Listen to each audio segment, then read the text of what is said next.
The sixth part uses the same template to explore the social construction of reality. Shared schemas are at work in the social realm, creating a consensual reality. This social reality is pocked with zones of tacitly denied information. The ease with which such social blind spots arise is due to the structure of the individual mind. Their social cost is shared illusions. Mm-hmm.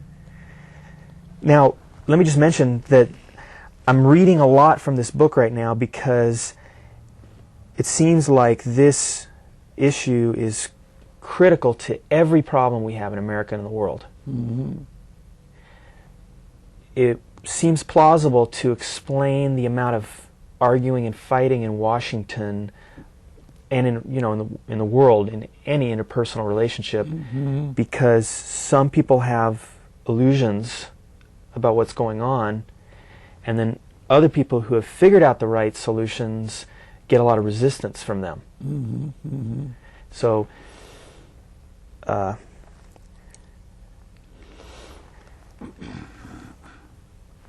so here he says, this is a groundbreaking expedition, a quick survey of terrain in several domains of experience.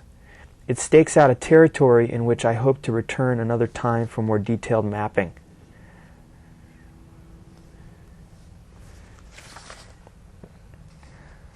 So, in the catalog of factors that shape awareness, my special focus is on the normative frame, the bends and twists insinuated into attention by the urge for security.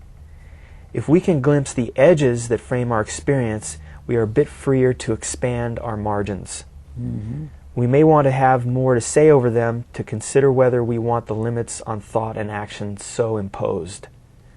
My aim is to ponder our collective predicament. If we so easily lull ourselves into subtle sleep, how can we awaken?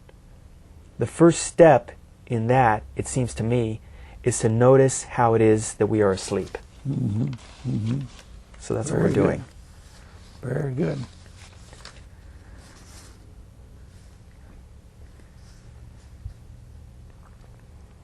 The question then is, what can we do to break out of these self-deceptions and the others that we have that have us in their web? The answer this book proposes is to understand first how it is that we are caught at all. For self-deception, by its very nature, is the most elusive of mental facts. Mm-hmm. We do not see what it is that we do not see. That's right. Self-deception operates both at the level of the individual mind and in the collective awareness of the group. Mm-hmm. To belong to a group of any sort, the tacit price of membership is to agree not to notice one's own feelings of uneasiness and misgiving, and certainly not to question anything that challenges the group's way of doing things. Mm-hmm. The price for the group in this arrangement is that dissent, even healthy dissent, is stifled. Mm-hmm. Take the case of the shuttle explosion. Yeah, terrible. I remember that. The night before launch, 2 engineers strongly objected, saying that the seals on the propulsion rocket were not designed to bear up in cold weather. Their objections were never passed along to those at higher levels. Oh, boy. Many of whom already knew of the danger but had chosen to discount its import. Mm-hmm. There had been several delays already, and people were questioning whether NASA could ever make the shuttle work well enough to pay its own way. In the inquiry after the disaster, when the same two engineers testified about what had happened, they were demoted. Mm-hmm. And yet what they had done was in the highest interests of the entire mission. Mm-hmm. Had they been heard, the tragedy would not have occurred. Therein lies the lesson for those who want to break through the cocoons of silence that keep vital truths from collective awareness, mm-hmm. like the Bible. That's the Bible, that's right. That's the Word of God. You know, I didn't hear nothing. I heard nothing for 35 years. That's right, yeah. Now then, your eyes open to freedom, mm-hmm. under God, yeah. in Christ. The truth shall make you free. That's found in this book. Yeah. That's right. It points to God and Christ and the Holy Spirit and the church. See? All right. It is the courage to seek the truth and to speak it that can save us from the narcotic of self-deception. And each of us has access to some bit of truth that needs to be spoken. That's right. It is the paradox of our time that those with power are too comfortable to notice the pain of those who suffer, and those who suffer have no power. To break out of this trap requires, as Eli Wiesel put it, the courage to speak truth to power. Which is what you've been doing all your life, right? That's right, yeah. Okay. Yeah. Now, we'll turn for 1 second. This is the only other popular discussion of denial that I've seen. Is that right? So I'm real excited about maybe being able to help get this idea so people can understand it. It's a critical issue that affects all of us. Yeah, right. So this was in Oprah's magazine. Oh, yeah. Yeah. She's always talking about What a great gal. psychological issues. Oh, Yeah, she's I love a her. great gal. Yeah. Yeah, right, yeah. So, Big article about her recently in the Christianity Today.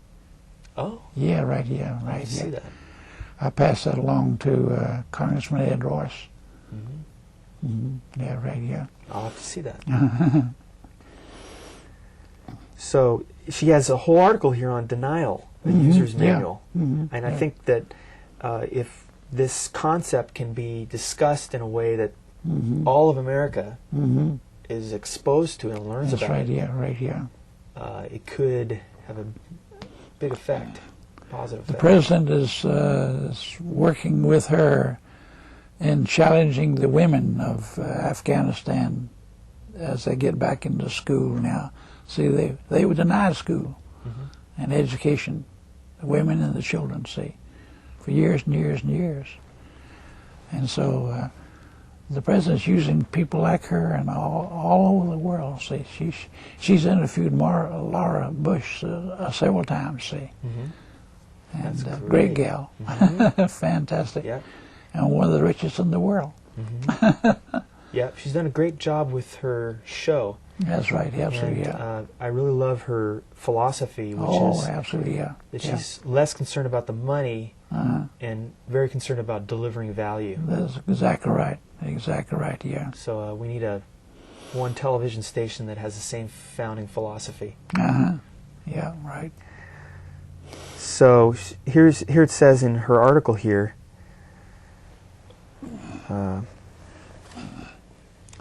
okay, so here it says in Oprah's magazine, the most obvious form of denial, the one we all can point out in others, the one that's embarrassing to discover in oneself, is the wish to say that a bad situation isn't.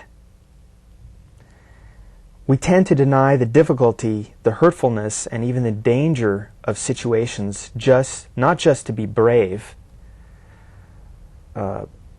parentheses, don't cry, it's nothing to cry about, end parentheses, but also because we're cowards, and if that's too harsh a word, let me say reluctant to face reality and hating to choose between doing nothing, which is hard, and doing something about it, which can be even harder. So I wanted to read that because in our conflict in Washington, it seems like one of the reasons why it never ends is because the people that are being hurt don't want to admit that they're hurt. So President Bush will never say, you know what, you guys, this meanness is really hurting my feelings. He might not ever say that. No. Because, a leader has to be strong. That's right, yeah. Right, But it may be that things like that have to be talked about so that we can let somebody else talk about it. Yeah, that's right. Yeah, he doesn't necessarily have to do it, but maybe we'll end up doing it. That's right, yeah. Or somebody else. That's right, yeah. And we'll be able to start ending those problems. So it says, the impulse to avoid painful awareness is natural. No one is eager to know hurtful things. But that impulse toward denial offers only short-term comfort or the kind of artificial and brittle happiness that rests on a damaged foundation. Yeah. If denial spares us when we should face up to our faults and spares others when we should face theirs, does it ever do any good?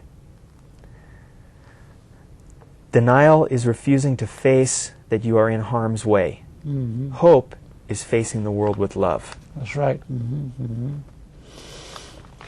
It's wonderful. It's a great article. Fantastic, yeah. Yeah.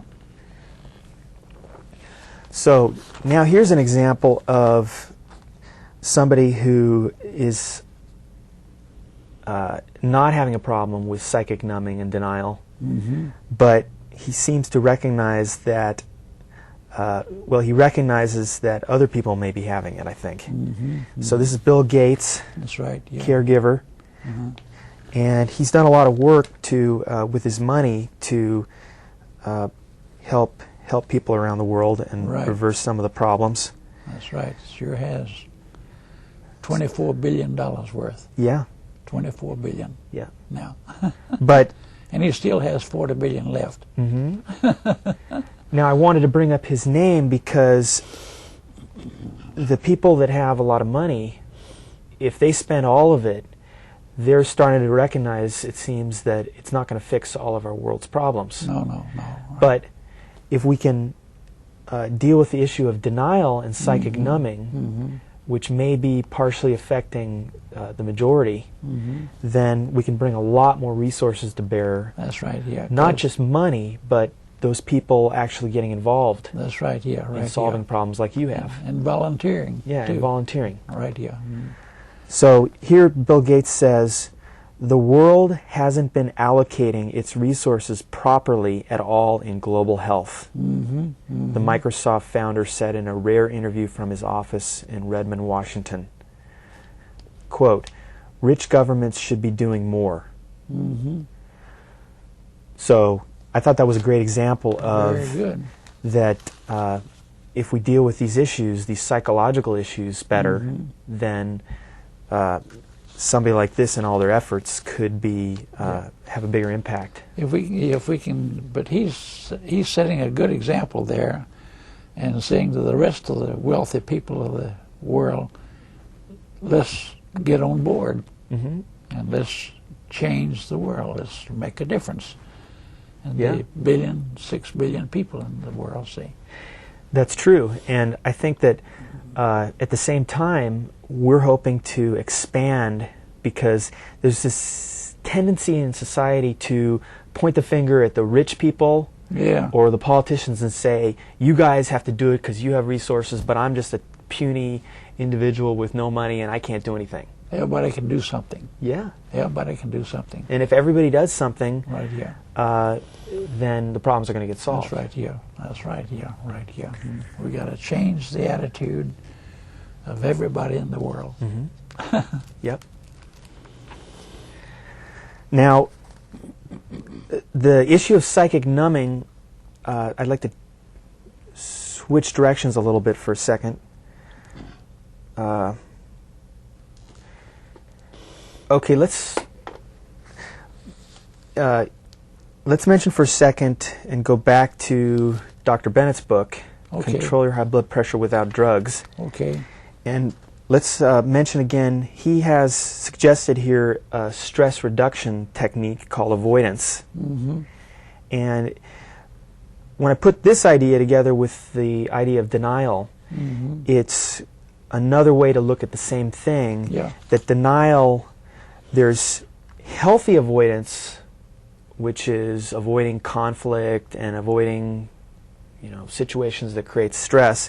But then it seems like denial is a sort of unconscious type of avoidance, which the brain uses automatically against our will if we're not aware of it. So here's what he says. He says, maybe the next technique you might think about is what we call avoidance. It's simple, really. It just means avoiding the unnecessary things that get you riled up in the first place. Just take a look through your life and see what things you do that tend to upset you, that you just don't need to do, and then don't do them. I canceled my subscription to the newspaper. I discovered that when I read the newspaper in the morning, I got upset. That's right. That's the reason I never read it in the morning. Yeah. That's funny. I don't. That's funny. And I'd go off to work upset about the terrible things that I was reading in the newspaper. Mm-hmm. Not anymore. I don't read the paper. I don't watch the news on TV. So that's a prescription for reducing stress, but it's also, if it's taken to this extreme without our awareness, then we have whole groups of people that are totally tuning out the problems in the world. Yeah. Because they're already full Right, of their own stress. So, well, I read the papers and I watch TV too, because you got to do that to be aware of what's going on in the world, see, and be informed intelligently, see. yeah. Right, yes. So Now, but I don't read it in the morning. Now, the avoidance can become unhealthy if people don't learn all about it and know that our propensity to do that. So it can even extend to our health problems. Yeah, right. Yeah. And from my reading, it seems that denial and avoidance are factoring into our high death rate. And most people fail to prevent, the things that are killing them: cancer, right, yeah. heart disease, Right, yeah. all these preventable deaths. So here's a great doctor, Don W. Lee, MD, Yeah. from his book Dealing with Heart Problems. He happens to be my cardiologist. Yeah, he's your doctor. Yeah, my doctor. Yeah. Yeah, right. Yeah. So he went to the University of Southern California of Medicine, where he is now a clinical associate professor. So he's very qualified. And has built the Glendale Memorial Hospital over the last 20 years. He Yeah. is the one man Really? that has brought that hospital to the forefront. Wow. It's one of the greatest hospitals in America. That's great. Right here. That's great. And he's, when Dick Cheney had his heart attack and so on, well, they conferred with Dr. Don Lee here.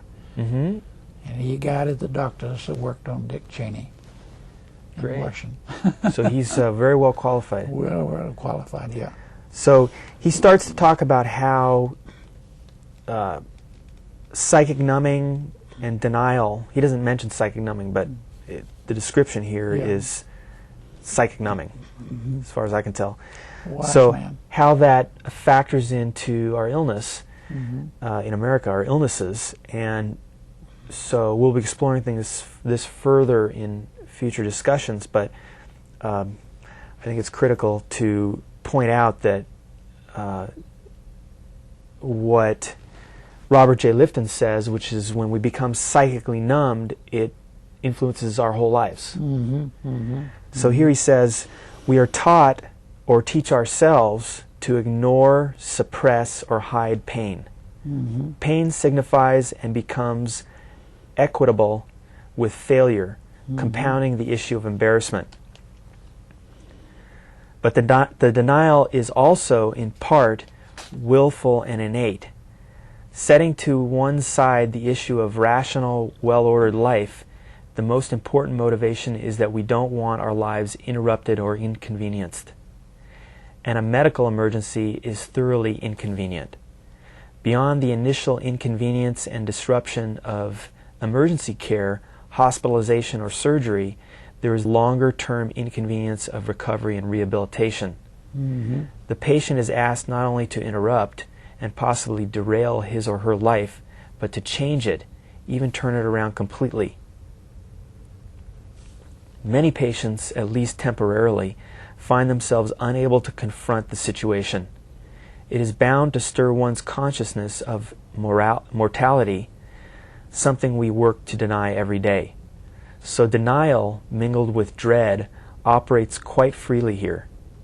It is the first and perhaps last psychological hurdle to be overcome in making a decision to seek urgent medical care.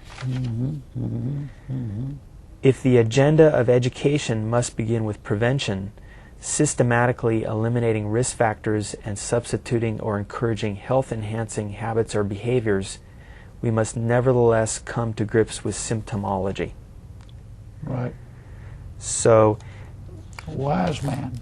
yeah, that's very important for us to think about how denial is factoring into our health problems.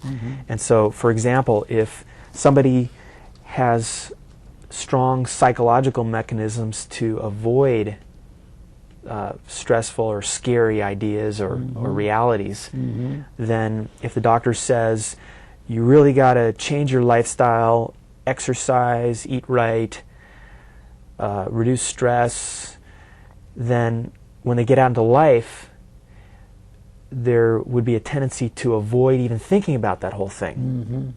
I mean, if you think about that whole thing, then you got to think about, well, if I don't do this, I'm going to die. And so people who are already super stressed out, they aren't going to want to think about prevention. That's right. Because it's scary, because then they got to think about death. That's right, yeah. So they just go about their normal lives, eat whatever food they want, don't exercise. So there's a lot of material on how that may be factoring into the problem of health. Right. So it could be, we could argue, and we would want to consider that the past 100 years of wars and stresses are contributing a contributing factor in our current health problems. Yeah, no doubt. But yet we live longer in America than most other nations, most other nations, especially third world nations, you see. The lifespan in America is longer. Right. Well, that's true. I've read that myself. And at the same time, part of that is because we spend so much money on fixing the problem after it already occurs. That's right. Oh yeah. So somebody gets a heart problem in other countries. They don't have huge amounts of money to put into operations and trying to fix it, and medicines and pills. Right, yeah, right. They just go ahead and die. Yeah, they die earlier. Yeah, right. Yeah, die earlier. Yeah, right. But then what we're talking about is... But the diet too. You know, the Orientals don't have as many heart problems as the Americans have, see. Yeah. Their food... I've heard that too. The food is different. And they also have a lot less interpersonal conflict. That's right, yeah. Than we do in America. Right, yeah. Right, yeah. Right, yeah. So there's a lot of different factors in that. Yeah, right, yeah. Ed? Huh? Go ahead and say something just to test it. Oh, yeah. This is the relation of health and faith and spirituality, so that we will be healthier and live longer and better lives in life. Perfect. Okay, let's get a little further now into how denial and psychological mechanisms are factoring into poor health. Okay. And as we talk about it, it sort of also becomes obvious how it seems to be factoring into most of our problems in America and the world. Right, yeah. And we're going to get into it a little bit more in depth because nobody else does. That's right. These are issues that are almost never talked about. That's right, yeah. Right, yeah. Perhaps getting to the underlying foundation for some of our critical problems. Sure. Right, absolutely, yeah. I agree. So this is from Mental Health Psychiatric Nursing, and it's came from some doctors at University of Arkansas in Little Rock. 1988 was when it was published. Good deal. And the chapter that I'm reading from was from Boston University, from some doctors there.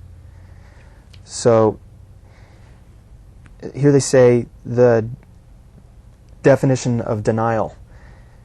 The purpose of denial is it helps the person escape unpleasant reality. The definition is disavowment or disownment of intolerable ideas, refusal to perceive conflict. And an example is a terminal cancer client appears not to be aware of impending death. So we could extend that definition to if somebody is living a lifestyle that's going to end up in early death and poor health, and they've been warned, because we see it in the media all the time. That's right, yeah. And they've been warned by their doctor, but they just tune that out. The brain tunes that out, in fact. It's not really a conscious decision. Yeah, right, yeah. So then here's another psychological defense mechanism called dissociation, which we've talked about a little bit. And the purpose is it helps the person put painful feelings aside and isolate, compartmentalize them. The definition is separation and detachment of emotional significance and feelings from an idea or situation. Right. I agree, 1,000%. And an example is a client relates a tale of victimization on the street in a matter-of-fact manner, even jokingly at times. Yeah. And that definition also, just to go back for a second, it fits the example we read from Lynn Cheney's book on the kids all standing around laughing when somebody got killed. It's terrible, isn't that something? Oh, it's idiot. It's unbelievable, unbelievable that we live in a time when that kind of thing can happen, and does happen. Yeah. Very common. Yep. So, and then another example of dissociation would be having no feelings about the fact that somebody's going to die early or prematurely from their lifestyle. Yeah. Not really having an emotional reaction to it. Or even friends and family of the patient not really having any feelings about that. Yeah, right, yeah. So, to extend it a little further. That's very good. So, then this one is from Introduction to Psychology, and it's from Santa Barbara City College. It's a textbook on psychology, which I don't know how good that college is. I'm sure it's good, but these definitions here were so good that I thought I'd use this one. Okay. So it says, Freud was among the first to point out that thoughts, images, or motives that make us uncomfortable tend to be blocked from awareness. An example of that would be, for some people it makes them uncomfortable to think about starving children in Africa. Yeah. So it's blocked from their awareness. Right, yeah. Whereas in your case, it makes you feel uncomfortable, but not enough to block it from your awareness. No. Right? I face the reality of it. Right, yeah. And that's what the Bible commands you to do. Right, yeah. To go back to It leads me to do that. the value of that. Right, yeah. Right. Yeah. This process of blocking or avoiding anxiety gives rise to what are called psychological defense mechanisms. Defense mechanisms are habitual and unconscious techniques used to reduce or avoid anxiety or the awareness of something unpleasant. They help us to deny or distort the real sources of anxiety and maintain an idealized self-image so that we can live with ourselves. Yeah. Defense mechanisms are almost always, to some extent, self-deceptive. Often they create large blind spots in a person's personality, as when an extremely stingy person fails to recognize that he is a tightwad. Everyone has at one time or another used defense mechanisms. Yes. If you don't recognize the behavior of many of your friends and relatives and yourself in this chapter, then you're probably defending. That's right. You know, people, we all sometimes get caught in denying that we have impediments and shortcomings. Yeah, right, yeah. So, one of the most primitive defense mechanisms is denial. Denial means to protect oneself from an unpleasant reality by refusing to accept it.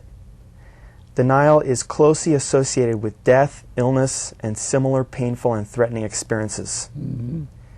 Denial sometimes protects us from encounters or experiences that might psychologically harm or overwhelm us.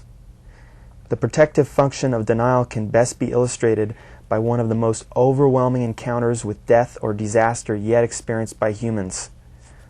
At 8:15 a.m. on August 6, 1945, an atomic bomb fell on the city of Hiroshima, Japan. Most people within 2,000 yards of the point of impact remember only a sudden sensation of searing heat, followed by unconsciousness. Interviews held years later by Robert Lifton show that those who survived awoke to a scene of death that took on a dreamlike quality. Mm-hmm. To quote Robert Lifton, "There were dead bodies everywhere. There was practically no room for me to put my feet on the floor." Actually, I don't think that's Robert Lifton, but he's reporting here. Yeah. "At that time, I couldn't figure out the reason why all these people were suffering, or what illness it was that had struck them down. There was no light at all, and we were just like sleepwalkers. The city of Hiroshima was totally destroyed. A young university professor recalls, "Everything I saw made a deep impression. My immediately thought was that this was like the hell I had always read about." Uh-huh. Lifton claims that humans are unable to remain open to emotional experiences of this intensity for any length of time. Survivors were initially horrified when they saw corpses scattered in strange array or the extremely disfigured faces and rotting flesh of other survivors. But as they saw more and more, they felt nothing. Mm-hmm. Lifton suggests that denial in this case was so complete that it should be called psychological closure. Uh-huh. So what we hope to consider further in the future is the idea that every war that we experience on the planet increases the use of these mechanisms in all Right. people, Right, yeah. Mm-hmm. even Sure. the civilian population. Right, yeah. Mm-hmm. Mm-hmm. Denial also may be used as a defense against lesser disasters. When someone ignores the warning pains from a decayed tooth or the first signs of an illness, it is a form of denial. Uh-huh. So too is anyone who claims, "I'm never going to get old," or "I never use denial." So that's another way that it factors into health. Right. So then here's a little interesting section on repression, which is another psychological mechanism that we've been talking about. Freud noticed that his patients had tremendous difficulty recalling shocking or traumatic events from childhood. Mm-hmm. It seems that powerful forces were holding those painful memories from awareness. Freud called this repression. Apparently, we would protect ourselves by repressing thoughts or impulses that are painful or threatening.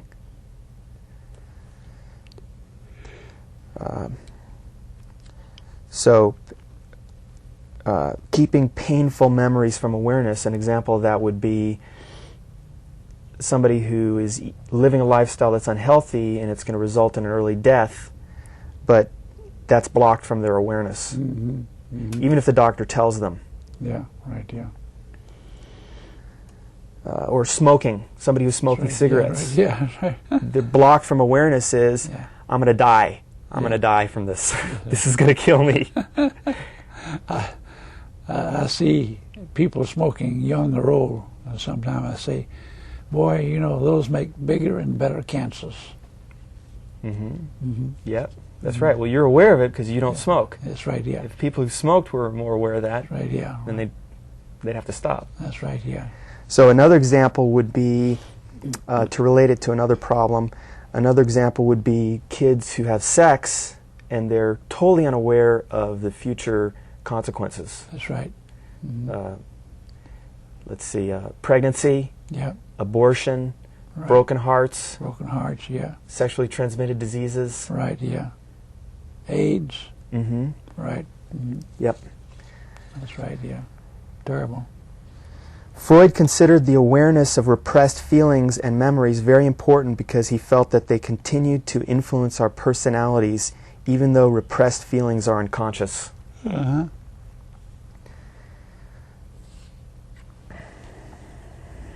Okay, now this page here gets into a little bit how we might cure this problem, and then we can relate it to some of the prescriptions in the Bible for dealing with this. It says, heavy reliance on psychological defenses is costly, and defensiveness breeds more defensiveness. Your most frequently used defenses are usually unconscious. This makes overcoming defensiveness difficult, but an effort to cultivate habits of greater honesty with oneself can lead to greater self-acceptance and can help eliminate the need for defensiveness. A valuable step in the direction of greater honesty with oneself is what Gerard calls self-disclosure, being open and honest with others. To quote, self-disclosure, letting another person know what you think, feel, or want, is the most direct means by which an individual can make himself known to another. Self-disclosure is both a symptom of personality health and at the same time a means of ultimately achieving healthy personality. So the prescription of the Bible is to face the truth. That comes pretty free. Don't have to pay a lot of money for that. Yep, that's right. Yep.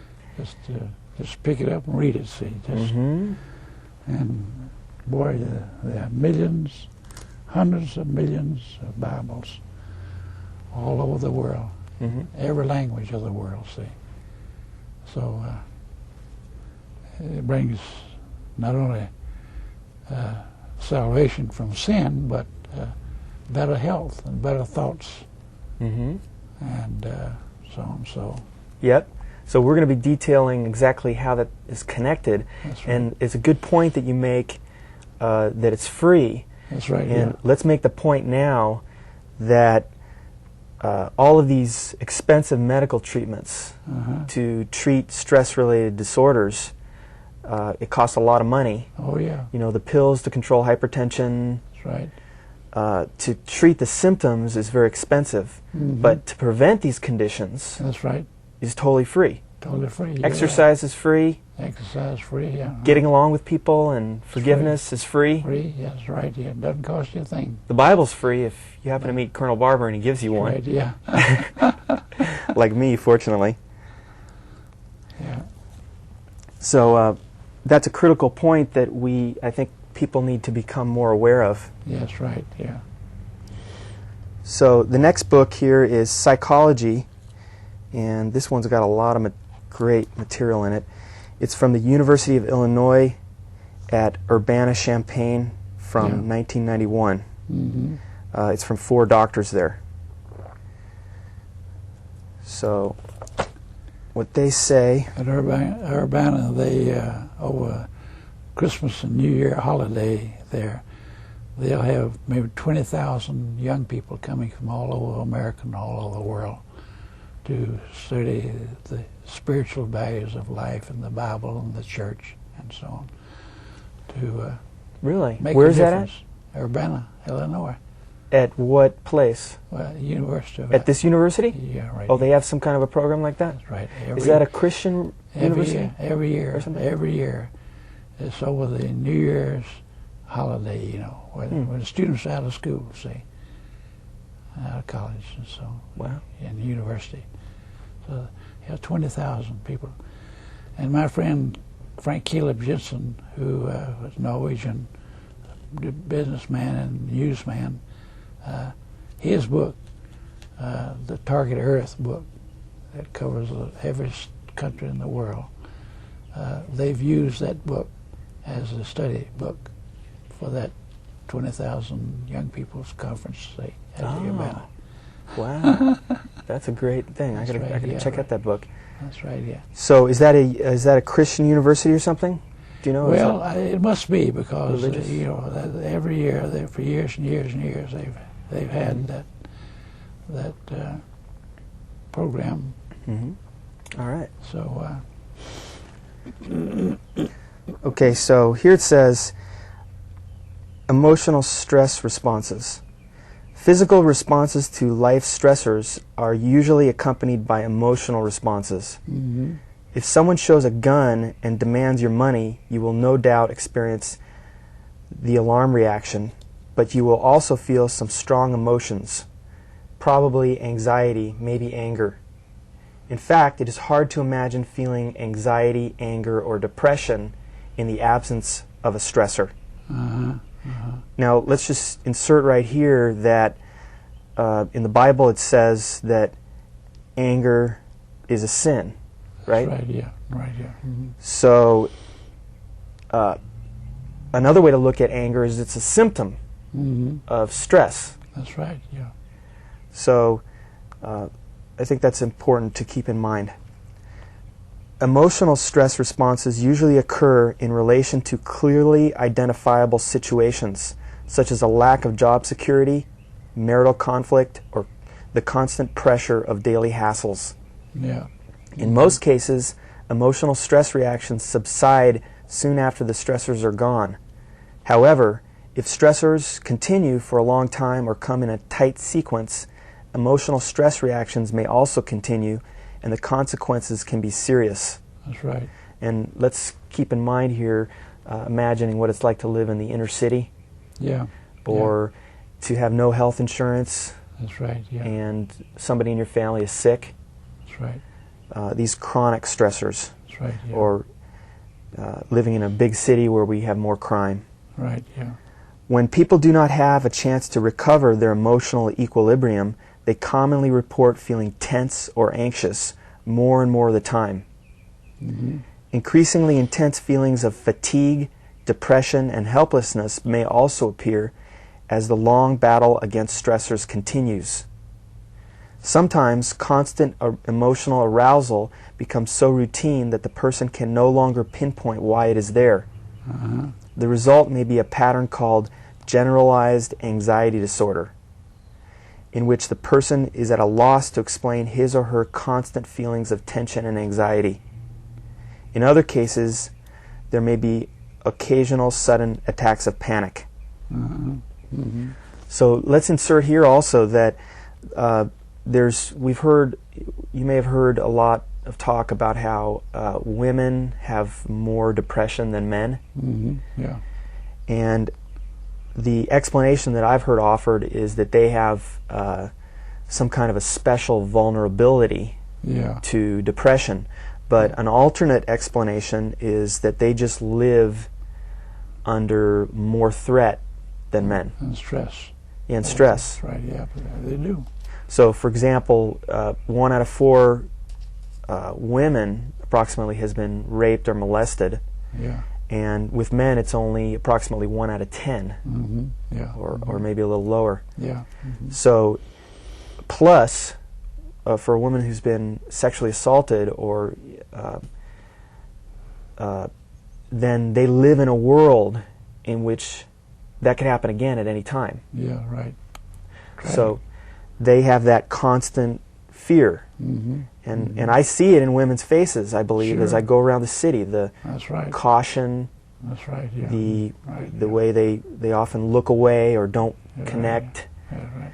And so I've had this thought that if we someday cure the impulse to rape and commit violence, that maybe a lot of those women will become cured of their depression. That's right, yeah, absolutely, yeah. 'Cause- I agree, Yeah. 1,000%, yeah. So that's why I'm so excited about your project. That's right.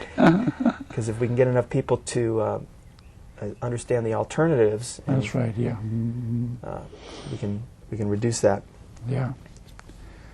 And it's found in the Bible Mm-hmm. and the spiritual values in the church, faith-based organizations. And those are the ones that go into the inner cities and help those young people and older people too in there. Yeah. My friend Dr. E.V. Hill in South Los Angeles, he runs the Lord's Kitchen, feeds thousands and thousands of people every week. Wow. The Lord's Kitchen. That's great. Well, you know, I'm glad you made that point, because I've noticed in reading a lot that there's people who are religious often have a special strength to Yeah. go into the worst situations and try to solve That's those right, problems. Yeah. That's right, yeah, right, yeah. And so, and others too, you know, Yeah. University of Southern California, right in the middle of Watts down there, you know, Santa Barbara and Figueroa and so on. And they challenge their students, their college students, to go out and help people in the inner city there. Go in and paint their house, or cut their lawn, you know, repair it, take in food, and just help the people, see. Wow, I wasn't aware Oh, of yeah, that. absolutely, sure. I'm aware of it. I keep up with what's happening in all these things. And that's true all across America, see. All You know, across America. Since you made that point, let's take a second to add something to that, which is that after I read all this material, I sort of had a thought. And that's that if we consider the fact, the reality, that stress is contagious, then it would be plausible to consider that the most miserable people and unhappy and hurt people in the world who are super stressed out because of contagion, emotional contagion, they, not they, but it tends to pull down the most happy people in the world. that's like, right, yeah. you know, let's say in America, That's right, yeah. let's say, you know, we have less problems in some areas and we have more resources and better education and all that. So let's say we're maybe the most happy, and then the most miserable maybe are the people in Africa or other places that are war-torn. Yeah. So we don't really think about the fact that, or another example is in the inner cities. We don't really think about the fact that that unhappiness, because we hear about it and because the stresses that they're under are contagious through populations. That's right, yeah. That their misery makes us more unhappy that are at the top. It does, yeah. Right. And so the only way that we're going to get more happy at the top is to bring up the bottom people. That's right, yeah, right. By doing what you're talking about. That's right, yeah. Going into the inner cities. Right, yeah, right, yeah. I know Pepperdine University too, which they moved from Vermont, in the middle of the inner city, many years ago, because they had land given to them overlooking the ocean to Malibu. So I helped raise $43 million with Dr. Young to move Pepperdine from Vermont Avenue out to the new location in Malibu. But then they come back in and they try to lift the people in the inner city economically and spiritually and every other way, see. And so those are two great universities, USC and Pepperdine University. Wow. And other universities do the same thing, see. So wow, that's great to hear. So yeah, and all comes from the Bible, really. All comes from the spiritual values of life. Right, yeah. All right. Yeah. Okay, now let's... Okay, so now it says these are the cognitive responses to stress. Reductions in the one is reductions in the ability to concentrate, to think clearly, or to remember accurately are typical cognitive stress responses.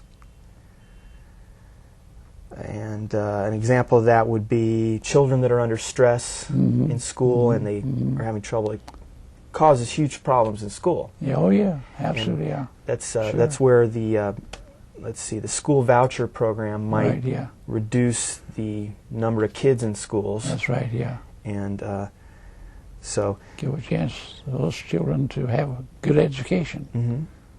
Yep. And develop moral and spiritual values in life, Yep. which is very, very important. Yeah, and I think that it would be good for us to mention right now that there's a critical, it seems like there's an excessive amount of blame being put on the teachers for how good kids are doing. And it seems to me that that's a little bit misguided. It is, yeah. Because our brains are designed to learn easily. That's right, yeah, they are, yeah. Right, So yeah. if that's Even not happening... From birth, yeah. So if that's not happening, that could be the adverse circumstances That's right. that those children are experiencing in their That life. little baby learns from birth, Mm-hmm. from his mother, father, you know. Mm-hmm. Yep. Begins to learn right from birth. From everybody, yep. Right, yeah, right, yeah. So that's a good point too, and what that, I believe that, and what that made me think is that the way for us to cure violence is to intervene in young people's circumstances. Right, yeah, sure. Since most violence is committed by younger males. That's right, yeah. Right, yeah. So, here, I'll go on.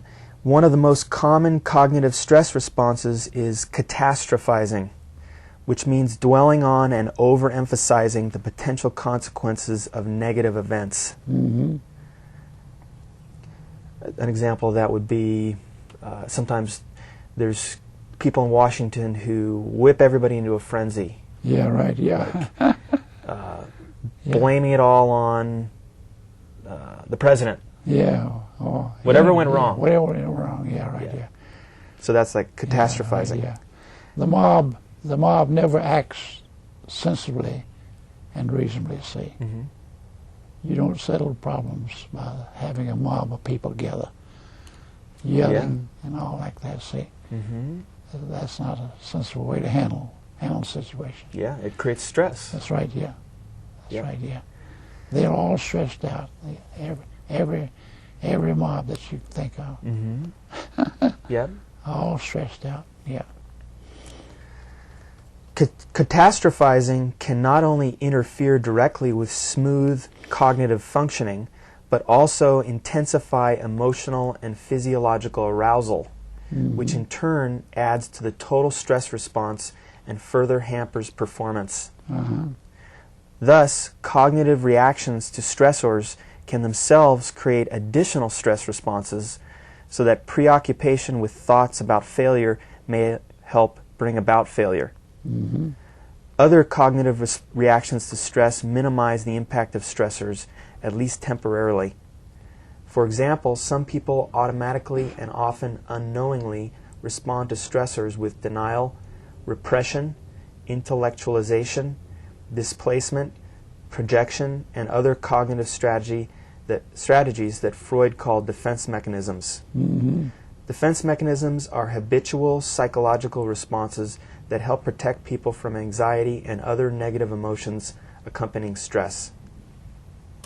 Defense mechanisms may cushion the emotional impact of stress, but they do little or nothing to eliminate the source of stress. That's right, yeah. Directly facing the problem can resolve the problem, which is what you've done your whole life. That's right, yeah. For example, denying to yourself that a recent bad grade bothers you may make you feel better, but it will not improve your study habits. That's right, yeah. If you are facing a short-lived crisis, a natural disaster, or some other stressor you can do little about, defense mechanisms may work well. However, serious problems can result if you rely on defense mechanisms all the time, and if they prevent you from recognizing and acting on stressors that can be changed. An example is all the suffering around the world. Yeah. If the majority tunes those realities out in order to reduce their stress and avoid stress, then we have just a few people that are working on solving them. That's right, yeah. And then, it's all on them. Is that your life story? That's part, it hits the nail on the head. Yeah, okay. For example, according to one study, male heart attack victims who initially denied the reality or seriousness of their condition were less distressed, had shorter hospital stays, and showed fewer symptoms than those who focused on the gravity of their condition. That's right, yeah. However, those who continued to employ denial during the year after their release tended to have more subsequent heart problems, apparently because this defense allowed them to ignore doctors' orders about smoking, diet, and exercise. That's right. And that's where Dr. Lee comes in. Yeah, he talks about denial. Right, yeah, right. Yeah. So that's one of my most critical finds is this quote right here. Yeah, right. Very good. Yeah, because we have the majority of our health problems in America are preventable. That's right. Yeah, they are. And we have a long history now of that information isn't changing people's behavior. Yeah, you're right. You're exactly right. And this book has the answer. Yep. God, Well, we're going to... Christ and the prophets and the apostles and the church. Yep. So we're going to be exploring how those are connected. Right, yeah, right. So, in short, physical and emotional stress reactions provide signals that something is wrong. But cognitive reactions can jam those signals, stopping a person from developing strategies to cope with or eliminate sources of stress. Right. Behavioral stress responses. Clues about people's physical and emotional stress reactions come from behavioral stress responses, that is, from changes in how people look, act, or talk. Strained facial expressions, a shaky voice, tremors or spasms, and jumpiness are common behavioral indicators of physiological stress responses. So I thought that quote was important because the more people learn about these facts, the more able they are going to be to recognize these symptoms in other people. That's right. Yeah. In themselves. But when we're not informed about these things, then we can see people having these behaviors and not recognize them. Right, yeah. So I think that speaks to the potential for our project, which is for, let's see, we talked about there's always signs that when kids are headed down the path of going berserk and killing a bunch of people. So by people learning about those signs, then for every, we said it before, but it's worth repeating, that for every person who goes berserk and kills a lot of people, there's a dozen people around them that are close to them that don't have this information so that they can recognize it. That's right, yeah.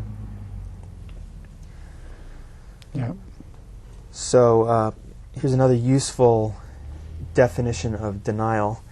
It says, here's an example, a man is severely overworked.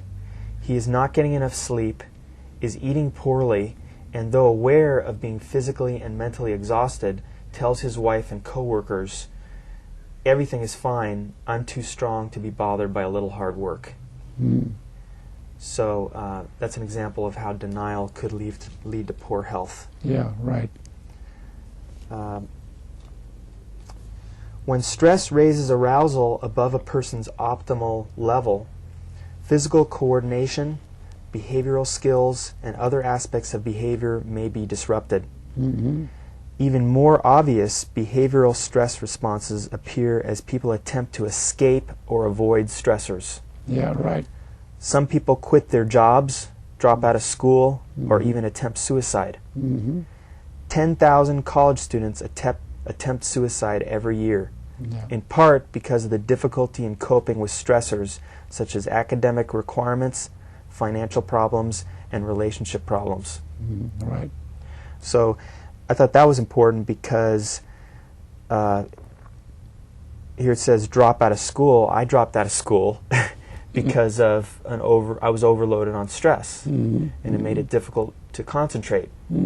So, But I was at UCLA, and Yeah. they don't yet, at that point, they didn't have a program to say, you're having trouble in school, that's a behavioral sign of too much stress, so we're going to talk to you and educate you about these connections. So consequently, I didn't know what was going on, and all I could do was drop out. yeah. And that whole pattern extends to a lot of other situations. When did that happen? How long ago was that? About 1987. What, 97? 1987. 87. My goodness alive. Yeah. And I had had these same problems in school for 15 years. Yeah. So right now there's no system in place to take children's having trouble in school as a behavioral sign of stress. So we hopefully want to introduce that idea. Right, yeah.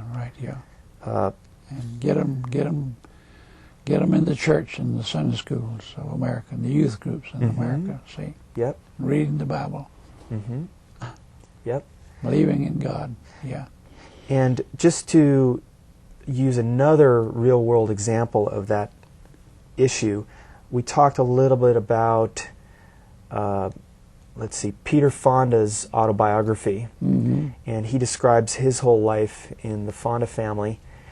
And there's two good examples of where this pattern occurred, which is that Peter Fonda, as a young boy, was experiencing huge amounts of stress in his family. Right, yeah. And this was soon after his father, well, not soon after, but at some point after his father had returned from World War II, and was having symptoms of post-traumatic stress himself. So their whole family was in chaos. That's right, breaking up. Yeah, right. And then their mother committed suicide, and it affected the rest of the family. the sure. whole family. Whole family, yeah. It affects all of us. That's right, yeah. So Peter Fonda started having some symptoms, possibly, of stress. Great actor. Yeah. Fantastic actor. Yeah. Fantastic. Yeah, I like him a lot. Yeah, right, He started to have some symptoms of he wasn't gaining enough weight. And his parents took him to the doctor, and the doctor, since